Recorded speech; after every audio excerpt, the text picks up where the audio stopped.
যে ৪ঠা মে ফল ঘোষণা, সেই জায়গায় একেবারে ৫ই মে যেখানে কিনা একেবারে মেয়াদ শেষ হওয়ার সময় সেই জায়গায় পর্যন্ত টেনে নিয়ে যাওয়া, কোথাও কি রাষ্ট্রপতি শাসনের একটা ধোয়ারা ছোঁয়ার মধ্যে রাখতে চাইছে ইলেকশন কমিশন?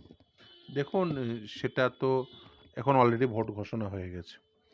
এখন ভোট ঘোষণা হয়ে যাওয়ার পরে এই আলোচনা এই মুহূর্তে উম, খুব একটা বেশি প্রাসঙ্গিকতা নেই। এবার আপনি বলতে পারেন যে আন্ডার অ্যাডজুডিকেশন, প্রপার অ্যাডজুডিকেট হলো না, সেক্ষেত্রে কি ক্রাইসিস তৈরি হয়? হ্যাঁ, সেক্ষেত্রে সম্ভাবনা যে একেবারেই নেই সেটা বলবো না। নিশ্চিতভাবেই ক্রাইসিস তৈরি হয়ে গেলে সেই ক্রাইসিস মিট করার মতো সাংবিধানিক প্রভিশন আমাদের সংবিধানে রয়েছে, এটুকু বলতে পারি। এই মুহূর্তে এটুকুই যথেষ্ট। কারণ দেখুন, আপনাকে দুটো জিনিস বুঝতে হবে। একদিকে এসআর বোম্বাই কেসের পরে আপনি চাইলেন আর ওই এমার্জেন্সি ডিক্লেয়ার করে দিলেন, সেটা হয় না।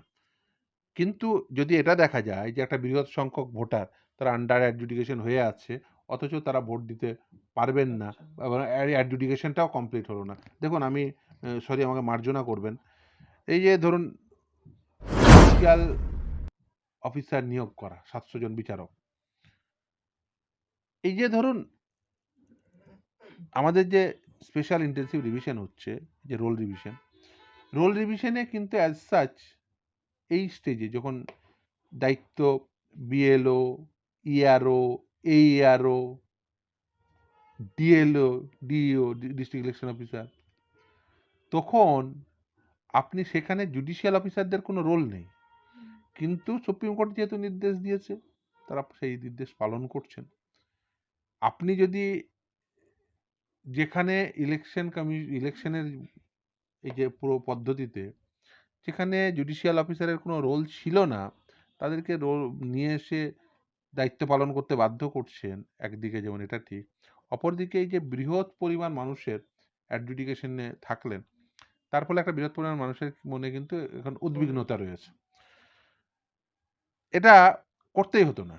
যদি কি করতেন, ইলেকশন কমিশন তারা প্রত্যেকের বাড়িতে চলে যেতেন, তারা বেঁচে আছেন কিনা বা শিফটেড হয়েছেন কিনা সেইটা দেখে নিয়ে যদি কারোর বিরুদ্ধে উপযুক্ত অভিযোগ থাকতো, সেই ক্ষেত্রে মানে একজন নাগরিক কি নাগরিক না, এটা দেখার অধিকার শুধুমাত্র সেন্ট্রাল গভর্নমেন্টের রয়েছে।